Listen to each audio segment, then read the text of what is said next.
His thoughts were interrupted as a slender woman rushed out from the back of the store. Her hair was scraped up into a high auburn ponytail, and there was a symmetry to her features that would look striking in black and white. He couldn't quite make out the logo on her monogrammed shirt, but whoever she was, she didn't look like she was here to serve pies or hand over his mail.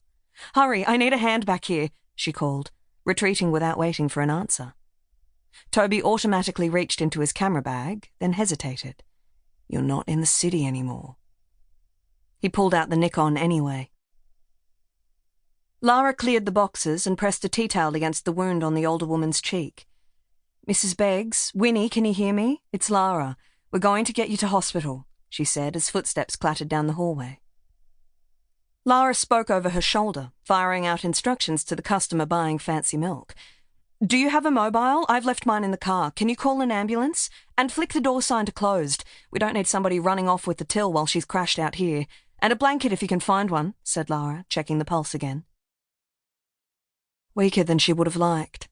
"Hang in there, Mrs. Beggs," she said, her concern growing at the postmistress's vague murmurings. "I've got a delivery coming, Annabelle. Christmas specials? Down by the lake," I said. Lara swept the curls off Mrs. Beggs' forehead and pushed a small stepladder aside to give her more space.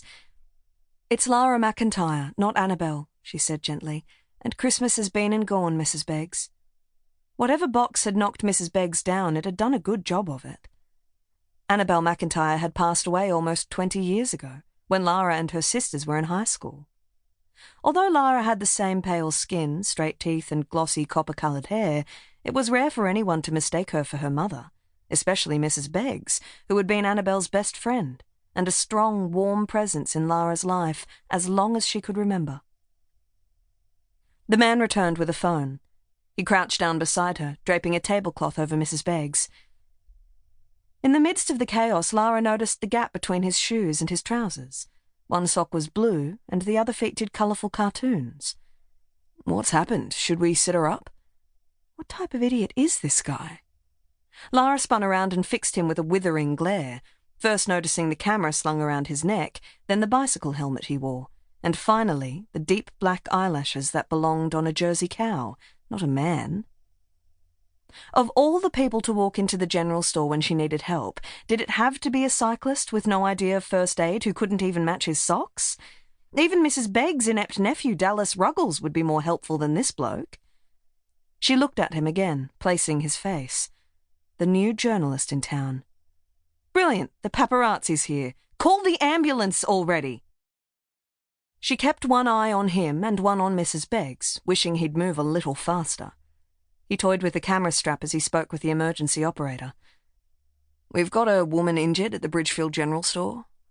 "Not sure, hang on." He turned back to Lara. "Her condition?" "Dropping in and out of consciousness, deformed right shoulder, possibly dislocated or fractured. Pulse is weak, with an open wound to her cheek. I think she's been down for about 10 minutes or so. Tell them I'm a nurse." He repeated the information, then added his own. "We're in Bridgefield, Western Victoria." He looked at Lara. "Street number?"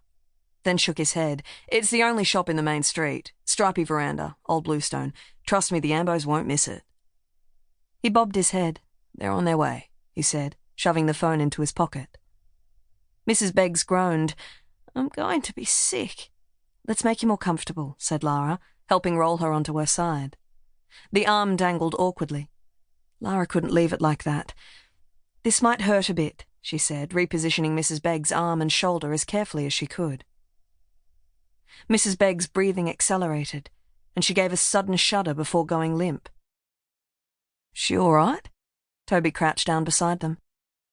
"I think she'll be fine until the ambulance gets here. It's just the pain," said Lara tersely. Lara worked on autopilot, blocking out the cluttered room and the tall reporter. She splintered Mrs. Beggs' arm to immobilize the shoulder and dressed the wound on her cheek, all the while keeping an eye on her pulse and breathing.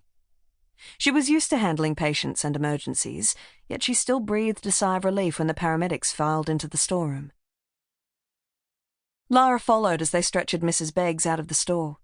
She was surprised to find the sun still high in the sky, and fluttered her shirt to get some air on her clammy skin. A crowd formed in the street, locals unashamedly jostling for a better view.